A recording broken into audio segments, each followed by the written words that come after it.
In Season 1, the guy in charge is Jackie Aprile Sr. He's the acting boss, while the real head of the family, Ercole DiMeo, is rotting away in prison for life. DiMeo gets mentioned a few times. He's old, locked up, and out of the picture. But let's get this straight. The Soprano family and the DiMeo family, that's the same thing. It's just named after Ercole, the original boss, the one everyone respected. His nickname was the Boot. Not because of shoes, it's a nod to Italy, shaped like a boot on the map. In Mafia culture, that's what they call the old-school Italian-American bosses, the ones still close to the roots. He was also known as the Old Man, since he founded the family back in the 30s and ran it with an iron grip for over 50 years. And don't mix him up with Tony Soprano, Tony's retarded uncle who died off-screen out of the game. Different guy entirely. What are you saying, he was retarded? He was strong as a fucking bull, handsome, like George Raft. At the start of the series, there are 6 active crews, each one run by a capo: Tony Soprano, Larry Barise, Jimmy Altieri, Raymond Curto, Junior Soprano, and Jackie himself. We don't really see Jackie's crew, but there's a hint. Febby Petrulio, the Rat, used to roll with him. Hello, Rat. Now Tony's crew, that's the A-Team. Silvio Dante, Salvatore Bonpensiero, Paulie Gualtieri aka Walnuts, and the hot-headed nephew who watched Scarface one too many times, Christopher Moltisanti. This is Scarface, final scene, fucking bazookas under each arm. Say hello to my little friend. Tony's a predator. He thinks fast and moves faster. Unpredictable, but no fool. He juggles therapy, family drama, and hits like it's just another 9 to 5. His superpower? Reading people like an open book. But betray him, and you better start digging your own grave. Wow, no! Silvio is Tony's consigliere. Calm, loyal, a born diplomat. Always by his side, always in the shadows. Just when they thought I was out, they pull me back in. Paulie's old school. For him, it's all about respect and cash. Flashy suits, loudmouth, not much thinking. He's nuts, but he's family. They called him Walnuts, and if you don't know why, here's the story. Paulie once took part in a heist. Tip was they were hitting a truck full of TV trays, but when they popped it open, all they found were sacks of walnuts. Paulie lost it, tore the block apart, but the nickname stuck. From then on, Paulie Walnuts. Jesus, my fucking balls! Salvatore, quiet, low-key, always working an angle. He keeps his pockets full but stays out of the spotlight. He got his nickname back in the day. He was a cat burglar, slipping in through windows, climbing up fire escapes. That's where Big Puss comes from, a street cat. But behind that gentle provider look is a secret that'll turn into his death sentence.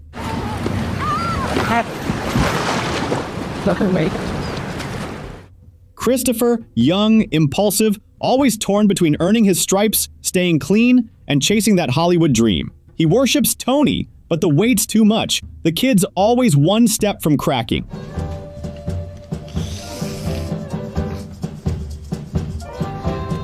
Hanging around him is Brendan Fallone, a total leech with athlete's foot for brains. And then there's Hesh Rabkin, an old Jewish friend of the family and Tony's money guy, especially when it comes to music or deals. One could write a song about a horse.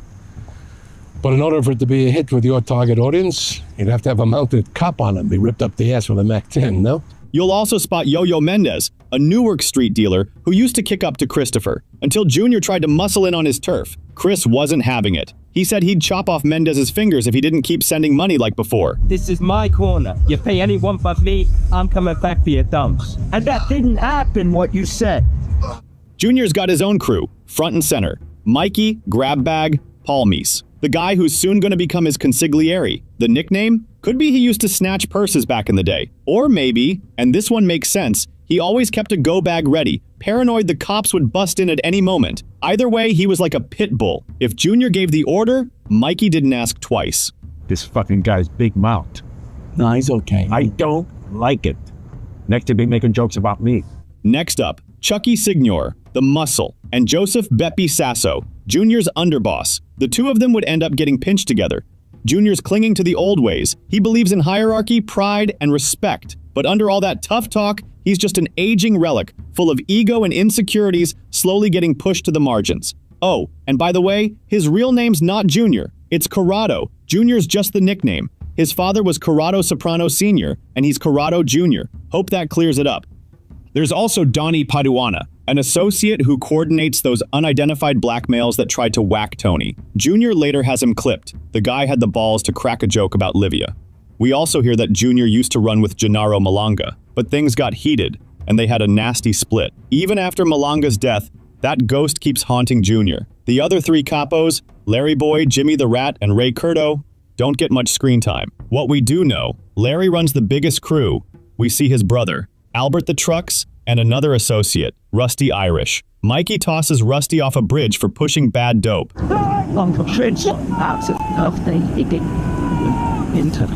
In that same scene, there's a blink and you miss a glimpse of another of Junior's guys, Joseph Marino. Jimmy's only known soldier on screen is Sammy Grigio. He runs a card game and gets smacked in the gut by Mikey, who tells him to start kicking up to Junior. Are you paying someone for this game?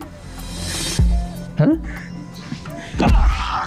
Jimmy himself turns out to be a rat and gets whacked by Tony and Junior's call. Now Raymond Curto, that's a different story. Out of his whole crew, only one name pops up. Kevin Hare Sharkey, a soldier. He shows up at the party where Junior gets crowned boss, quietly sitting near Tony and Junior, while an undercover Fed snaps pictures in the background. Not much else is known about him, but if he's part of the family, then he's already seen heart wine, fire, and a few bodies along the way.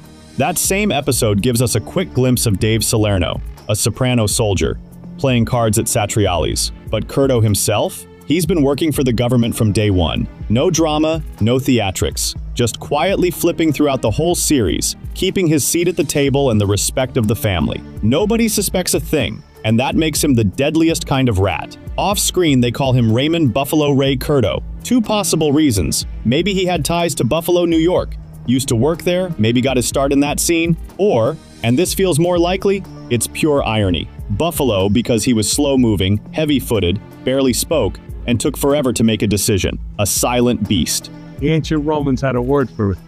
Asshole. Old man DiMeo's locked up, Jackie's dying of cancer, Junior's playing shot caller, and Tony?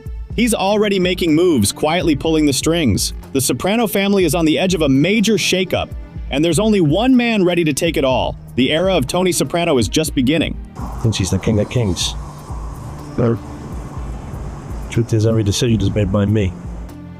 By season 2, Tony's the boss in everything but name. Officially, Junior holds the title, but everyone knows he's just a lightning rod for the feds. Silvio Dante becomes consigliere, the cold-blooded strategist and diplomat in a pack of egotistical wolves. Paulie Walnuts gets bumped up to capo, taking over Tony's old crew, and some fresh faces join the game. Furio, a proven soldier from Naples, straight out of the Zucca family, and Gigi Castone, quiet, firm, and ready to sit on his honorable white throne. We also meet Jack Massarone, a construction tycoon always hanging around the Sopranos. If you remember, Furio's first test comes at a massage parlor run by a guy named Dominic. He owns Bahamas Skies and pays Christopher for protection, but the envelopes keep getting thinner. Dominic's hooked on coke, mixed up with Rosie, and all he does is complain. Tony sends in Furio, who calmly breaks his arm, shoots him in the knee, and walks off with the cash. Christopher is now backed up by two wannabes, Matthew Drinkwater and Sean Gismonte, young punks with big dreams. They are trying to assault Chris, but end up in a hail of bullets. Sean goes down right there, and the Fanta lover flees. But Tony catches up and finishes him without saying a word. Another clown, Tommy Macarato, was all set to hijack a truck full of Pokemon cards. Yeah, Pokemon, but wisely bailed. Pokemon cards. Me and Tommy Mac are taking down a truck. Then Richie gets out, Jackie Sr.'s older brother. He comes back and grabs Jackie's old crew. Problem is, Richie's stuck in the past. Violent, entitled, constantly picking fights. What's mine is not yours to give me. Hey, prick, you reached out to me. That ego and rage? On a collision course with Tony. Richie's got his own circle. His nephews Vito and Brian Spatafor, Eugene Pontecorvo, Donnie Cafranza, and some guy named Bobby Zanone. Runs a garbage racket. You might remember Donnie. Johnny Sack once treated him to a special drink. Scumbag? Let me buy you a drink. And Beansy used to work for Richie, but now he's on his own. Richie doesn't like that, so Beansy gets an upgrade with 2 new wheels.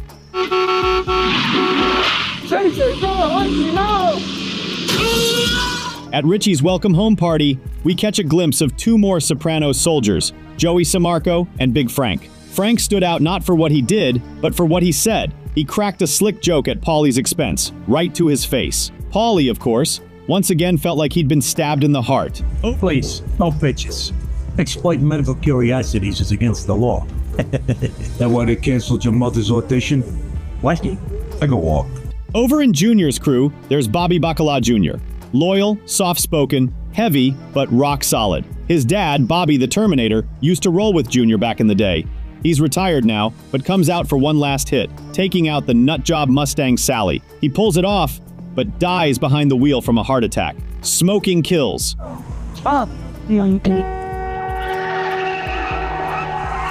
Fun fact, Gigi Kestonay and the Parisi twins, Philly and Patsy, used to be with Junior, but they jumped ship to Tony. Because let's face it, Junior was the past. Tony was the future. Or at least, that's how it looked back then. There you go, you big motherfucker. Philly Parisi, by the way, had the nickname Spoons. Why? Rumor was, back in the day, he used to throw spoons when he got pissed. Or maybe the name stuck because he and his twin brother Patsy were like 2 spoons in a drawer, identical. They were born 11 minutes apart. But as things heat up, stability starts to crack. Loyalties fade, capos scramble, and enemies circle. And by season 3, a new force appears on the horizon. Someone ready to challenge Tony Soprano himself. In season 3, Christopher gets officially made for him. It's a badge that says, "You're one of us." He's been recognized, but it's also a trap. From now on, he's stuck proving himself over and over. Around the same time, new faces show up. Benny Fazio and Warren Dupree, the guy running card scams with Paulie. Benny's young, ambitious, and likes to stay close to power. First with Christopher, then Paulie, and by the finale, Tony. Less twitchy, but just as hungry. After Richie, whacked by the family's most efficient hitman, Janice, the April crew ends up under Gigi Sestone. Calm, respected, until he suddenly drops dead of a heart attack, right there in the can. Brutal. But nature abhors a vacuum. Ralph Cifaretto comes back from Miami. A genius at making money, but completely unmanageable. The only reason they put up with him is the cash. Behind the jokes, pure evil. Behind the ambition, a threat even to Tony himself. And eventually, Tony snaps. After the dead racehorse and the murder of Tracy, Ralph Cifaretto disappears. Literally. After him, Vito Spatafori takes over. Careful operator, doesn't stick his neck out, earns steady, stays out of beefs. Soft on the outside, but no fool. Only problem? He's got a second life, and it's the one that wrecks everything. For a while, he's got Johnny Cakes around, his, associate. Other members of the April crew, Joe DeRufa from the casino, and Sunshine, the card dealer who got killed during Jackie Jr.'s stick-up. Sunshine, buddy, you really shouldn't have dealt yourself in with those clowns with guns. And Jackie Jr., by the way, did manage to pull together his own little crew. Dino Zerilli, Carlo Renzi, and Matt Testa. Technically working under Ralph, but it all ends, guess how? That's right, in blood. Patsy Parisi, twin brother of the late Philly Parisi. After his brother's murder, he keeps his head down, stays loyal, keeps earning, but also pisses in Tony's pool. He's one of those guys who can smile in your face while already thinking about where to bury you. Albert Perez, Larry's brother, is a regular at the sit-downs. Doesn't talk much, but he's always there, which says plenty. When Larry fades from the picture, Albert could have stepped up, but didn't. Rumor has it, actor Richard Maldone wasn't happy with where the character was going and chose to leave the show. After that, it's like Albert never existed. The writers just erased him. And Albert, in a way, is the nickname champ of the Soprano family. Aside from the unofficial Alley Boy, which we never actually hear on screen, he gets one of the sharpest burns in the whole show. That fucking parakeet, as Paulie Walnuts calls him. The name fits. At sit-downs, he rarely speaks for himself, just repeats what others say. Eugene Pontecorvo, a tragic case. Loyal soldier who asks Tony to retire and move to Florida. Tony says no, and Eugene hangs himself. Couldn't face life without freedom. On top of that, his son's a junkie. In the end, the guy's backbone just snaps. Murph Lupo, an old hanger-on from Junior's crew, mostly a background guy.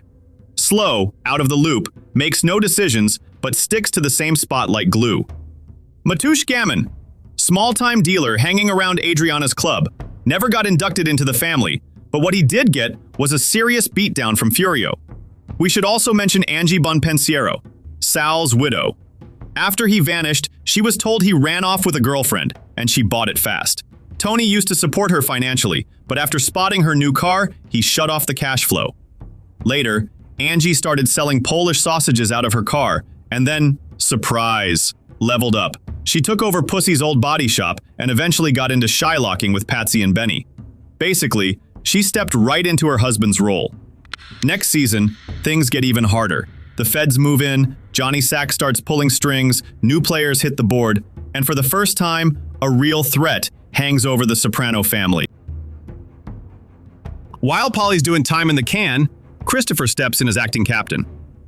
For him, it's a shot to prove himself, and, as usual, a risk to screw it all up. His crew gets some new faces.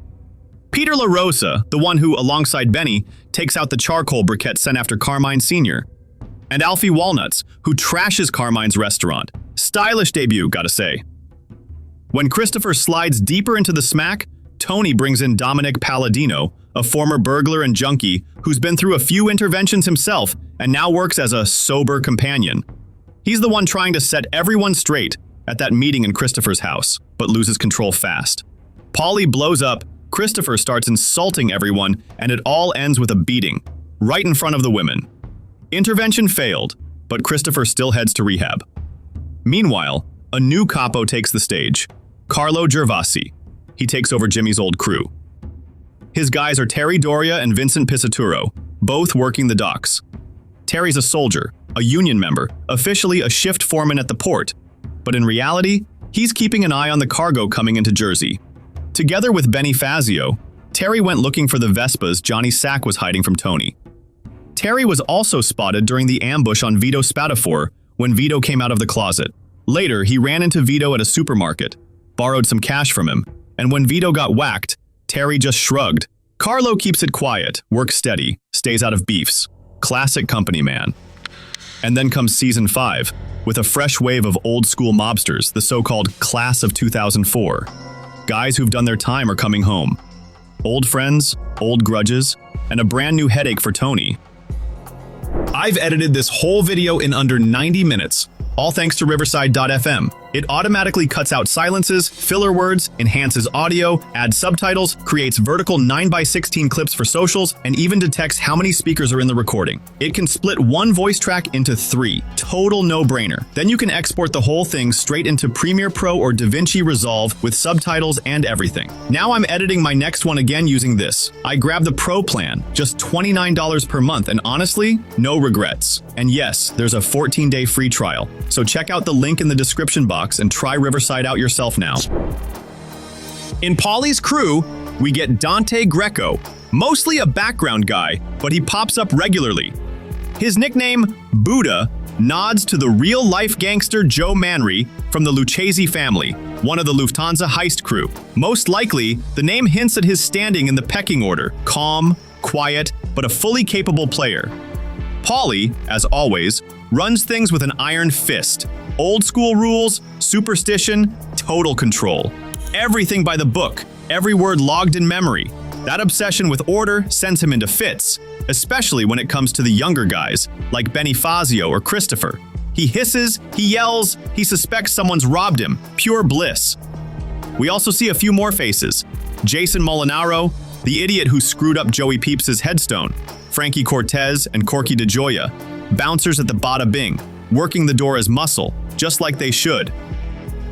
And since we're talking about the Bing, we can't skip Georgie Santarelli, the simple-minded bartender and perpetual punching bag. He helped Christopher with the body of Emil Kolar, searched for bugs, and seemed to be in the circle.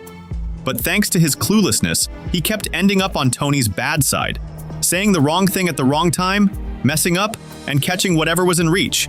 A phone, a cash register, or an ice tray, right across the head. Once, he took a serious injury to his ear. On the side, he was making money off the dancers. charging $50 and a BJ for access to the VIP room. Now, here's a serious addition. Tony Blundetto, Tony Soprano's cousin, walks out of prison. Smart, funny, but torn in half inside. He wants to live straight, but the old life won't let go. His story's pure tragedy. He tries to break free, open a massage parlor, and keep up with the world. But pride, resentment, and impulsiveness drag him right back into the swamp. He's not even a made man, just an associate. And still he goes under. His nickname? The Egg. Sounds childish, but it's a biting label that stuck to Blundetto in his youth. Junior still calls him that, the Egg. Fragile, sensitive, easy to crack, bad at keeping his shape. This season also brings in Uncle Pat Blundetto, a former soldier for Johnny Boy and uncle to both Tony B and Chris. Unlike the others, Pat's retired to a farm where bodies were once buried. Before selling the land, Tony, Tony B, and Chris dig up and move the corpses. In the finale, Pat visits the senile Junior and tips Tony off that Janice is trying to squeeze the old man for his last dime. Meanwhile, another dinosaur returns, Feech Lamana. He's done a long stretch, gets out, and instantly tries to live by 70s rules. Loud, brazen, refusing to acknowledge Tony's authority, he crosses the line once, twice, 3 times, and gets a one-way ticket back to the can. Tony sets him up with stolen TVs, clean and quiet, because in the new era, there's no room for guys like Feech. By this point, things are slowly but surely coming apart. The old guard is falling away, the young guys can't carry the weight, and paranoia is building inside the family. Everyone's pulling the blanket their way. Tony's holding on, but the pressure is showing. Panic attacks again, ominous dreams, doubts. And then comes season 6, the darkest, the grimmest, the one where the stakes turn truly deadly. This isn't about business anymore. This is about survival. Because everything around is collapsing, and for the first time, even Tony Soprano stares into the abyss and doesn't know who's staring back at him. By the end of the series, Tony's crew gets some new faces. Perry Annunziata, his driver, who later gets beat down by Tony himself. They call him Penne Arrabbiata, like the spicy pasta. The nickname stuck after he nearly tossed another driver out of his car for cutting into Tony's convoy. Then there's Bert Gervasi, Carlo's cousin. He flips to the Lupertazis during the brawl with New York. For that betrayal, Silvio takes him out. No questions asked. And finally, Walden Belfiore. He shows up only briefly, but you never forget him. He's the guy who clips the Shah of Iran at a gas station in the finale. That hit puts a hard stop to the Sopranos Lupertazi war. But in this world, after such stops, few people live long. Fun fact, Salvatore's wife's maiden name is also Belfiore, so maybe she and Walden were family. Carrie DiBartolo teams up with Paulie to rob some Colombians. Quick scene, but unforgettable. During the heist, Paulie takes a knee to the nuts, and that phantom pain haunts him for seasons, like Mikey Palmich's ghost. Meanwhile, Christopher's moving up. He finally makes capo, gets it all. Status, respect, his own crew. But with it, his demons only grow louder. He's unstable, strung out, burning bridges with everyone close. Under him, Benny Fazio, Little Paulie, later Murmur, and Corky Caporale from Rehab. Murmur wasn't just a funny name. His real name was James Zancone, and he had a heart condition since childhood. A heart murmur, the doctors said. In the mob, once you get a nickname, it sticks to your coffin. Hovering around too, J.T. Dolan, the washed-up screenwriter junkie, half friend, half resource, ends up a corpse. And then Ahmed and Muhammad, the so-called Arabs, living in Brooklyn, hanging around the Bada Bing, knee-deep in Chris's credit card scams. Later, they start asking for guns, a Tech 9, to settle a family matter. When they show up with some bearded guys in Islamic robes, that makes Tony nervous. We also see Vic Caputo, who runs a chicken shop under the Soprano family's protection. Patsy Parisi and Bert Gervasi swing by for their envelopes, while Tony cracks jokes about the chicken and the egg. Later, he shuts the place down and flips it into yet another Jamba Juice. Bobby Bacala, meanwhile, levels up. After Junior shoots Tony and gets carted off to the psych ward, Paulie says Junior's territory now belongs to Bobby. Later, when Chris checks out to Pink Floyd and Silvio slips into a coma, Bobby becomes Tony's number 2. Quiet, loyal, underestimated, but deadly when pushed. Just remember his brawl with Tony after that train joke. Alongside Bobby, there's Anthony Maffei. First a soldier, later a captain in Bobby's crew. In one scene, they shake down an asbestos dump. John Stefano hands over a fat stack of cash. No envelope. When Bobby calls him out, Stefano says he's working with Ecuadorians and Poles. No union, no masks, but lots of profit. Maffei points out they're killing themselves without masks. But Stefano shrugs. Unions eat the profit. Don't forget the Canadian pharmacist Bobby hustles with, running fake prescriptions, whining about his ex-son-in-law, hinting it'd be nice if the guy disappeared. And sure enough, the son-in-law disappears. Bobby makes it happen on Tony's orders. And of course, Carlo. In the final season, he flips to the feds, all because of his son, Jason Gervasi, who with Jason Parisi, tries running their own little crew. Parties, bookmaking, pushing dope. A cut of the money goes to Carlo, who passes it up to Tony. They're practically made men. But when both Jasons get busted on drug charges, Carlo cuts a deal to save his kid and becomes a rat. That's when the whole family starts to crack. The real threat isn't Phil Leotardo. It isn't New York. It's inside. Carlo flips, Silvio's in a coma, Christopher's in the ground. And the big question looms, what happens when Tony Soprano dies? And with Tony dies his empire. Death, prison, betrayal. The three horsemen of the Mafia, and each has now ridden through the DiMeo family. Paulie could have been next in line, but he's too wrapped up in his superstitions and routines. Patsy Parisi remains the last veteran still standing, but he doesn't reach for power, he just clings to survival. The deadliest blow comes from Carlo Gervasi. Not a bullet, not prison, a knife in the back. A capo who flips to the feds and betrays everyone. His testimony collapses the crew, buries the construction rackets, and sparks arrests in both Jersey and New York. From that moment, the family is finished. In New York, Butchie calmly consolidates power. Phil Leotardo is dead, and war isn't needed. Why bother? Jersey is headless. Tony's in the ground. All that's left is to keep the survivors quiet. New York grows stronger. Jersey fades into nothing. Silvio, even if he ever wakes up from his coma, will open his eyes to ruins. Everything he devoted himself to is already ash. His only path? Cut a deal, witness protection, a new passport, some cold exile in Norway. Do you agree with this forecast? Let us know in the comments. Want to knock that shit off, please? I'm trying to think. Carmela, the boss's widow. Still in orbit, but never on the throne. Maybe she clings to her old comforts. Maybe she ends up selling Polish sausages at a supermarket counter, or even dabbling in crypto investments. Who knows? AJ collapses completely, broken by his father's death. Meadow stands at the crossroads, either a clean life as a lawyer, or marriage to Patsy's son, and a role as the Mafia's in-house counsel. And I highly believe in the latter option. This is how dynasties die, in the quiet suffocation of betrayal and chaos. The diner bell rings, but no one looks up. The Sopranos are over. Hit that subscribe button, wise guys. The next Sopranos breakdown is on its way. In the meantime, check out our episode on how much money Tony Soprano really made. Want to support the channel? No problem. The link's right there on your screen. Thanks for watching, and I'll see you soon.